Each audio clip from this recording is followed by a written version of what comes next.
17/3/82 संगम युग का विशेष वरदान अमर भव। क्या कहा? संगम युग का अमर भव क्या मतलब? माना नहीं, मर माना मृत्यु। ये संगम युग का वरदान है। वो कहते हैं सतयुग में हम अमर बन जाएंगे, किसी की अकाल मृत्यु नहीं होगी, हाँ, गर्भ महल होगा। लेकिन ये वरदान कहाँ के लिए दे रहे हैं? संगम युग पे। तो जरूर ऐसी भी तो कोई आत्माएं होनी चाहिए। मृत्यु या अमृत्यु शरीर के लिए है या आत्मा के लिए? शरीर के लिए। अमर भना कोई कोई ऐसे शरीर होंगे जो विनाश काल में भी विनाश ना हो। क्या भगवान की आशीर्वाद हो जाएगी, कृपा हो जाएगी? तो कैसे होंगे? ऐसा हो सकता है क्या? पूरी एडवांस पार्टी लंबे समय यही संकल्प लेके पुरुषार्थ करती है कि इसी शरीर से जाना है। मरते जा रहे हैं, ज़्यादातर निपट जाएंगे या जाएंगे। उनका यही संकल्प है इसी शरीर से जाना। तो बोलेंगे ये चलो अगला जन्म लेके हम फिर उस शरीर से चले जाएंगे, फिर कहेंगे अमर। अगर आपने संकल्प अभी धारण किया है तो इसी शरीर से द्वारा सिद्धि चाहिए या दूसरा जन्म लेके सिद्धि चाहिए? कैसे? इसी शरीर से तो कैसे?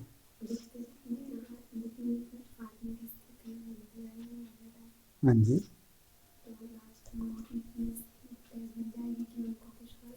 अच्छा, उनको कोई फर्क नहीं, बम्ब फूटेंगे, उनका शरीर उड़ के साइड में चला जाएगा, ऐसे? हैं? फास्टिंग से? अच्छा, फास्टिंग करते करते ही मर जाओ। जब मौत आएगी तब आएगी, अपन पहले ही।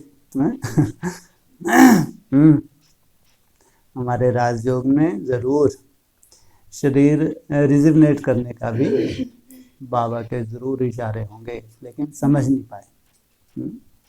अगर बाबा ने बोला है अगर तुम्हारी आत्मा सतो प्रधान बन गई तो शरीर भी सतो प्रधान चाहिए, वो कहते हैं यहाँ तो आत्मा सतो प्रधान बन नहीं सकती। सतयुग में आत्मा भी सतो प्रधान, शरीर भी सतो प्रधान। ये है मंद बुद्धि। मुरली अभी ब्राह्मणों को पढ़ाई जा रही है, ये लागू कर रहे हैं भविष्य के लिए। तो जरूर अमर भव का वरदान तब कहेंगे जब हमारी आत्मा सात्विक बन जाए। तो सबसे पहले अपने शरीरों के जो परिवर्तन है, 5 तत्वों का परिवर्तन है, वो परिवर्तन हो, जिसको कहेंगे कायाकल्प। जब हमारे ऋषि मुनि कर सकते थे, तो हम तो भगवान की संतान हैं। तो बहुत बड़ी बात है क्या?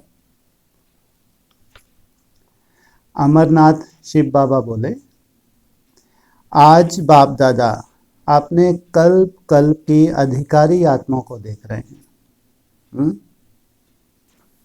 सतयुग में भी अधिकारी, तो त्रेता में भी, फिर द्वापर और कलयुग में भी अधिकारी आत्माएं। प्रजा को नहीं देख रहे।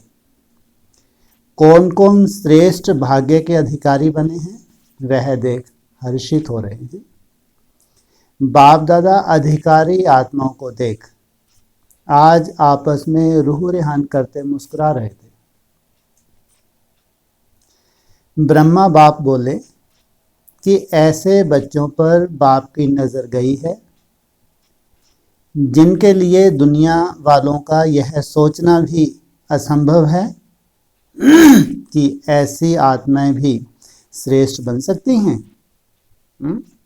इतनी साधारण आत्माएं जिनके ऊपर किसकी नजर पड़ी? बाप की। जो दुनिया की नजरों में अति साधारण आत्माएं हैं, उन्हों को बाप दादा ने अपने नैनों का नूर बना लिया। एक वो दुनिया है, एक ब्राह्मणों की दुनिया है।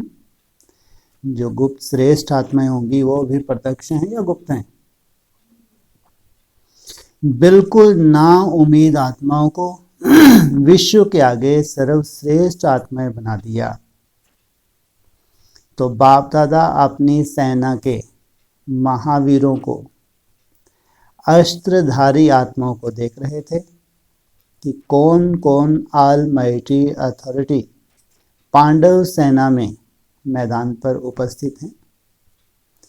क्या देखा होगा, कितनी वंडरफुल सेना है। दुनिया के हिसाब से अनपढ़ दिखाई देते, लेकिन पांडव सेना में टाइटल मिला है नॉलेजफुल। वंडरफुल पढ़ाई, सभी नॉलेजफुल होना। नॉलेजफुल माना सभी नॉलेजफुल होना। क्या है नॉलेज? क्या क्या है नॉलेजफुल में, क्या क्या आता है? सबसे पहले मैं स्वयं ज्योति स्वरूप आत्मा हूँ, फिर भगवान की पहचान, फिर अरे तुमको अपने ये जो 5 तत्व हैं शरीर के, इनकी भी पहचान होनी चाहिए। प्रकृति की भी नॉलेज होनी चाहिए। अगर इस प्रकृति को सतो प्रधान बनाना है तो फुल नॉलेज माना बिना शरीर के आत्मा की कोई वैल्यू है? जीवन मुक्ति अर्थात शरीर भी चाहिए। कहेंगे फुल नॉलेज। सभी नॉलेजफुल होना।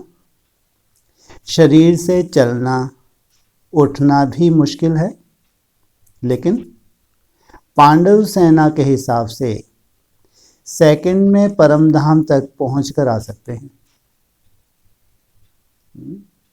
किसी कारण से, जैसे माताएं होती हैं, कोई हिसाब किताब होता है, मन बुद्धि बंधी है।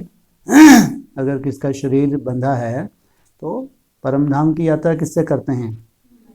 मन बुद्धि से। तो परम धाम तक पहुंच सकते हैं। वे तो एक हिमालय के ऊपर झंडा लहराते, लेकिन शिव शक्ति पांडव सेना ने तीनों लोकों में अपना झंडा लहरा दिया। भोले भाले लेकिन ऐसे चतुर सजान हैं जो विचित्र बाप को भी अपना बना दिया। तो ऐसी सेना को देख बाप दादा मुस्कुरा रहे थे। चाहे देश में चाहे विदेश में सच्चे ब्राह्मण फिर भी साधारण आत्माएं ही बनते हैं। एक होते हैं झूठे ब्राह्मण, एक होते हैं सच्चे ब्राह्मण। साधारण आत्मा ही बनते हैं। जो वर्तमान समय के वीआईपीज गाए जाते सबकी नजरों में हैं, लेकिन बाप की नजरों में कौन? वे नामी ग्रामी कलयुगी आत्माओं द्वारा स्वार्थ के कारण गाए जाते व माने जाते हैं। उन्हों की अल्प काल की कलयुगी जमाने की महिमा है। अभी अभी महिमा है, अभी अभी नहीं है। लेकिन आप संगम युगी पांडव सेना के पांडव और शक्तियों की महिमा सारा कल्प ही कायम रहती है, क्योंकि अविनाशी बाप के मुख द्वारा जो महिमा गाई जाती है वह अविनाशी बन जाती है। किसने महिमा की? अविनाशी बाप ने। तो कितना नशा रहना चाहिए। एक होता है विनाशी बाप, एक होता है बिंदी अविनाशी बाप। जरूर यहाँ पे भी ऐसा बाप है। वो कैसा है?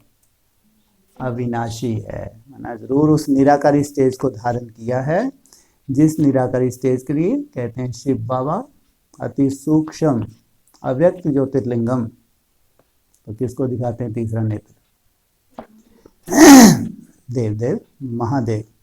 जैसे आजकल की दुनिया में कोई नामी ग्रामी श्रेष्ठ आत्मा गुरु के रूप में मानते हैं, जैसे जिनको लौकिक गुरु भी अगर कोई बात किसको कह देते हैं तो समझते हैं गुरु ने कहा है, सत्य होगा ना। और उसी फलक में रहते हैं। निश्चय के आधार पर नशा रहता है। ऐसे ही सोचो, आपकी महिमा कौन करता? कौन कहता है श्रेष्ठ आत्माएं? तो आप लोगों को कितना नशा होना चाहिए। वरदाता को हो, विधाता को हो, भाग्य विधाता को हो, भाग्यदाता को हो, ऐसे बाप द्वारा आप श्रेष्ठ आत्माओं को कितने टाइटल मिले हुए हैं? दुनिया में कितने भी बड़े बड़े टाइटल हों, लेकिन आप श्रेष्ठ आत्माओं के एक टाइटल के आगे वह अनेक टाइटल भी कुछ नहीं, ऐसी खुशी रहती है। संगम युग का विशेष वरदान कौन सा है? अमर बाप द्वारा अमर भव। संगम युग पर ही अमर भव का वरदान मिलता है या सतयुग में मिलता है? इस वरदान को सदा याद रखते हो। नशा रहता है, खुशी रहती है, याद रहती है, लेकिन अमर भव के वरदानी बने हो।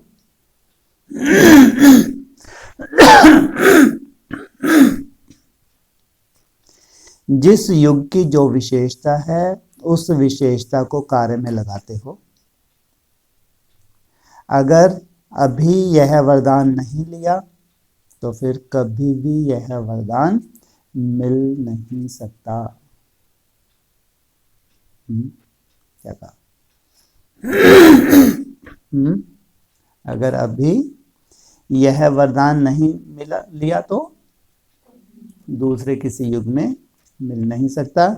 इसलिए समय की विशेषता को जानकर सदा यह चेक करो, अमर भव के वरदानी बने हैं। अमर कहो, निरंतर कहो, इस विशेष शब्द को बार बार अंडरलाइन करो। क्या? अमर कहो या क्या मतलब? निरंतर क्या है? यहाँ निश्चय से खेलते ही पार कौन जाते हैं?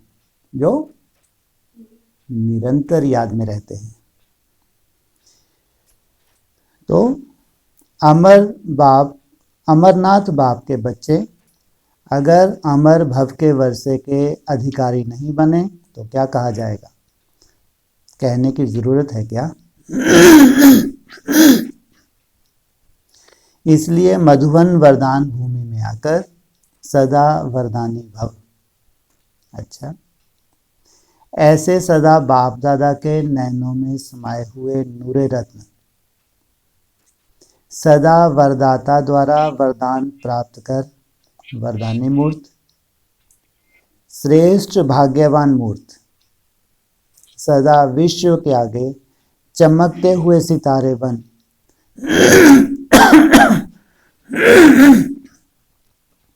विश्व को रोशन करने वाले ऐसे संगम योगी पांडव शिव शक्ति सेना को बाप दादा का याद प्यार और नमस्ते।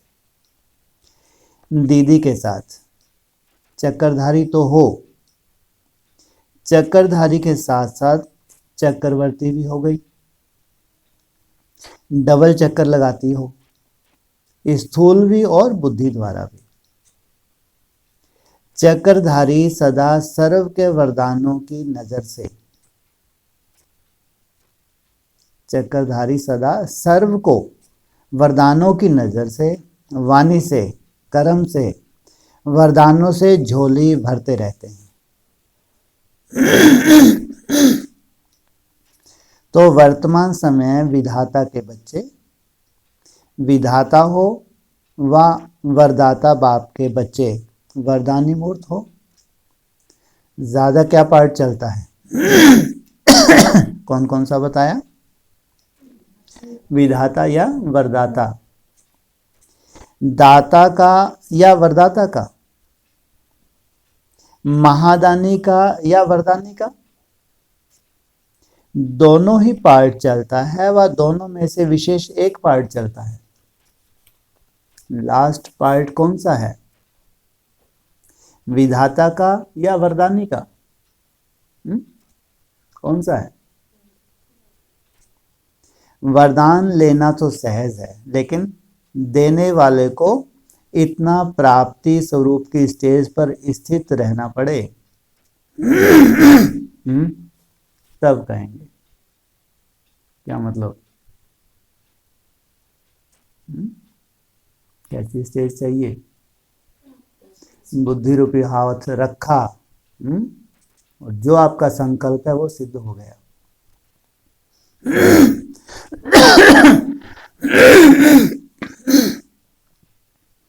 लेने वालों के लिए वरदान एक गोल्डन लॉटरी है, क्योंकि लास्ट में वे ही आत्माएं आएंगी जो बिल्कुल कमजोर होंगी। समय कम, कमजोर ज्यादा, इसलिए लेने की भी हिम्मत नहीं होगी। जैसे किसका हार्ट बहुत कमजोर हो और आप कितनी भी बढ़िया चीज दो, लेकिन वह ले नहीं सकता। समझते भी हैं कि बढ़िया चीज है, लेकिन ले नहीं सकते। ऐसे लास्ट आत्माएं सब बातों में कमजोर होंगी, इसलिए वरदानी का पार्ट ज्यादा चलेगा। अपना पुरुषार्थ नहीं है, कर भी नहीं पाएंगे, इसलिए कौन सा पार्ट चलेगा? वरदानी का। जो स्वयं के प्रति संपन्न हो चुके, वरदानी में कौन बनेंगे? जो स्वयं के प्रति संपन्न हो चुके। ऐसी संपन्न आत्माएं ही वरदानी बन सकती हैं। ये है लास्ट में साक्षात्कार की लीला। कम समय में बाप की प्रत्यक्षता। संपन्न बनना यह है वरदानी स्टेज।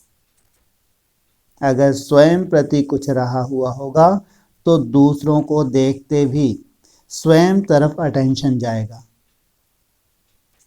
और स्वयं में भरने में समय लगेगा। इसलिए स्वयं सर्व प्राप्तियों से संपन्न होंगे, तब वरदानी बन सकेंगे। अच्छा, पार्टियों के साथ मुलाकात। सच्चे ब्राह्मणों की तकदीर की लंबी लकीर 21 जन्म के लिए। कितने भाग्यवान हो जो भगवान के साथ पिकनिक कर रहे हो। ऐसा कब सोचा था कि ऐसा दिन भी आएगा जो साकार रूप में भगवान के साथ खाएंगे, खेलेंगे, हंसेंगे।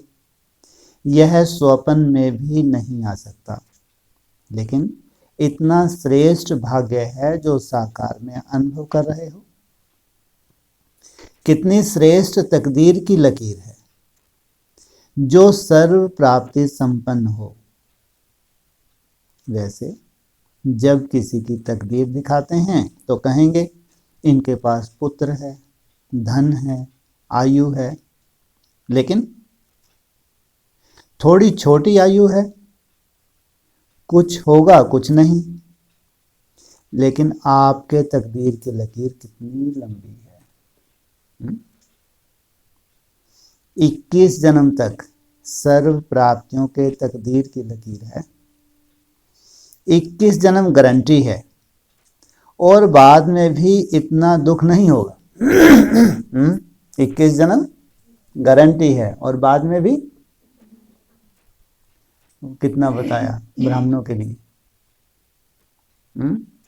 3/400, 1/4। ये भी कम बात है क्या? बहुत बड़ी बात है। फिर एडवांस में बाबा ने क्या इशारा दिया? कोई कोई आत्माएं 82-83 जन्म भी सुख रहती है। सोचो कितनी भाग्यशाली आत्माएं। तो इस लास्ट जन्म में भी अति दुखी की लिस्ट में नहीं हो। 21 जन्म की गारंटी के बाद भी इतना दुख नहीं होगा। सारे कल्प का पौना हिस्सा तो सुख प्राप्त होता है। इस लास्ट जन्म में भी अति दुख की लिस्ट में नहीं हो तो कितने तकदीरवान हुए। इसी श्रेष्ठ तकदीर को देख सदा हर्षित रहो। प्यार के सागर से प्यार पाने की विधि न्यारा बनो। कितनी सुंदर विधि बता दी। प्यार के सागर से प्यार पाना है तो क्या करो? कितना सहज है। बोलते तो ऐसे हैं जैसे बस हुआ ही पड़ा है। कई बच्चों की कंप्लेन है कि याद में तो रहते हैं लेकिन बाप का प्यार नहीं मिलता। अगर प्यार नहीं मिलता है तो जरूर प्यार पाने की विधि में कमी है। प्यार का सागर बाप, उससे योग लगाने वाले प्यार से वंचित रह जाएं, यह हो नहीं सकता। लेकिन प्यार पाने का साधन है न्यारा बनो।